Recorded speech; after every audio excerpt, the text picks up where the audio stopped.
Hello, hello everyone. How are you? I hope you guys are having a great night. It's Jen, the Keto RN, and I am coming at you live from Spokane, Washington. I am so excited to be here. It's been a long time. So I posted this recipe already today, but it sounded so good, I thought I would just make it for dinner. So as you are popping on, say hello, let me know where you're coming from, and if you would eat this delicious keto low carb meal. So this recipe, like I said, it's already on my blog. You'll find it on the internet too. It's just a really delicious recipe. I have my oven preheated to 400. I have some chicken thighs in this pan here. Sorry, I'm just moving my camera. And I am going to throw in some whole garlic cloves. All I did was season it with a little bit of salt and pepper. I'm actually going to add a little bit more. And I'm just going to sear this. I'm not really wanting to cook it, the chicken is not going to be cooked all the way. Adding a little bit more salt and a little bit more pepper while I have these skin side down while these continue to brown here a little bit. Oh, and I'm going to throw in some rosemary too. I have some rosemary sprigs that will just add to the flavor and make it super tasty. So we'll just break these up here. All right. Okay, it already smells so good. Literally, this recipe doesn't take very long. I mean, there's a little bit of chopping that's involved because I have a bunch of vegetables chopped behind me. But peeling, unless you buy your garlic peeled, which if I would have thought ahead, I would have done that, but I didn't. But peeling like a whole head of garlic, a whole thing, took a little bit of time. It wasn't very fun, but it's all done now, and it's going to be so worth it because these full pieces of garlic, they cook in the oven with the vegetables and the chicken, and they're so good when they're cooked. So, but you just have to make sure that whoever you're living with also eats the cloves of garlic, right? That's the rules. We can't just have one person eating them and not the other. So these are nice, beautiful looking golden brown. I know it's kind of hard to hear me, so I'm trying to talk loud. You can give me some hearts if you can hear me okay. Let me pull this a little closer actually so you can see what I'm cooking. There we go. So these are just bone-in, skin-on chicken thighs, which are my favorite. You can do boneless if you'd like. But you don't have to. I mean, whatever it is you like. You could do chicken breast with this too, but I like the fat content a lot in the chicken thighs, and it just makes the whole meal so much juicier. So I'm just gonna let these cook the other side down for just a few more minutes, but we're moving on. So I have this gorgeous bowl of vegetables. So I have and the coolest thing about this meal is that you can put whatever vegetables in it that you love, right? Whatever low carb veggies that you are excited about are the ones that you should use. So I have some green beans, I have some radish, I have some yellow pepper, I have some brown mushrooms, and then underneath here I have some zucchini. So but you can do red onion, you can do orange or green or yellow, or red peppers as well. It doesn't, just like whatever you want. Broccoli works. You could do Brussels sprouts. Those are also really good in this. Just whatever vegetables you love are the ones that you should use. Okay, so now I just have a baking sheet and parchment paper. Hello, Denise. Thank you for saying hi. And I'm just going to put these on the pan. So it's really hard to screw this one up. I love cheap pan dinners because there's not a lot of dishes.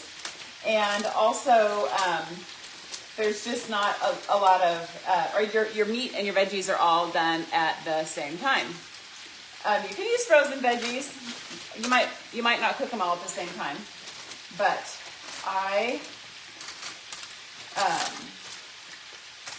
fresh is going to be the easiest, but really use whatever you have. Okay. And now I'm just going to put a little bit of olive oil on these. Just a little bit. Oh man, that looks so good. Okay, so that's basically it.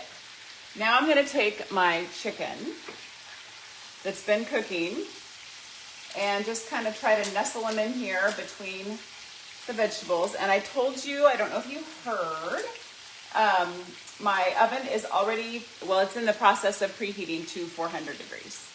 So get these on here. And really, there's just the two of us, so this is going to last me a long time. I would agree, Paula. I prefer fresh as well. But, you know, we do what we can with what we've got. And if that's all you have at the moment, then I would use that. Okay. I'm also going to put the rosemary. Well, you'll see what happens here at the end. So this guy's a slippery guy. And I just cooked my chicken. Like I said, I'm just searing it on both sides, and it's just a little bit of butter was all I put in, and some salt and pepper, but nothing fancy. Really, there's so many flavors in this. You don't really need anything all that fancy because the flavors are so good. And I love cooked radishes. Have you guys ever had cooked radish? I think it's so good. They end up having almost like a potato-ish, I mean, really, sort of, flavor or texture, I guess. And they're just so good. Okay. This is not too hot. So, the trick to making this fantastic is now I have this pan that has all the chicken drippings, some of this rosemary, and the garlic cloves and the butter. And now we're going to pour it over this and making sure my oven is off. That really is the clincher. All right. So that's it. I'm going to kind of mix this up just a little bit to get this stuff dispersed, but really putting the chicken juice on your vegetables and your chicken before you put them in the oven is fantastic. It makes it so good. All right, let me just dry my hand off for a second. So I am going to, like I said, this is on my blog already, and I am going to put this, this is 4 servings worth if you give each person 2 chicken thighs. So Greg and I will be eating this for a couple of nights. Let's see, oven to 400. And did I tell you how long to cook it for? Oh, about 20 minutes. We're going to cook it for 20 minutes because we've already done some pre-cooking. Actually, it's probably going to be more like 25, to be honest. All right, I'm going to scoot this out a little bit so that I can open my oven. It's not quite at 400 yet, but I'm going to put it in and it will bake, and then that's it. In 20-25 minutes, I will have my protein and my vegetables and just one dish, and it will be amazing. So, like I said, this is already on my blog today, so scroll back, find it, make it. It's so good. It's so easy. It's great for weeknights. You can just cook, if you have a chance to cut your vegetables ahead, it's even better. And it'll be great. Oh, I'm going to set my timer. So let's do that right now. Start. There we go. And that's that. So I'm going to eat here in a little while, but thank you guys so much for hanging out with me. I appreciate it. Like I said, it has been way too long since I've been here. I miss all you guys. I'll be back tomorrow. I don't know what I'm having yet. Well, I have a kind of an idea.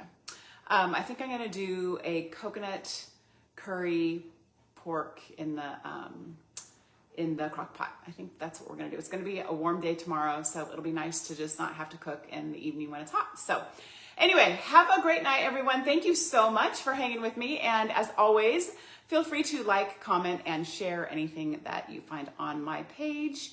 And invite your friends to try the recipes and check out the blog and the Facebook page and see what we can do to help people eat delicious food that's better for them and is, amazing. So whatever you do, keep it keto, you guys. See you later.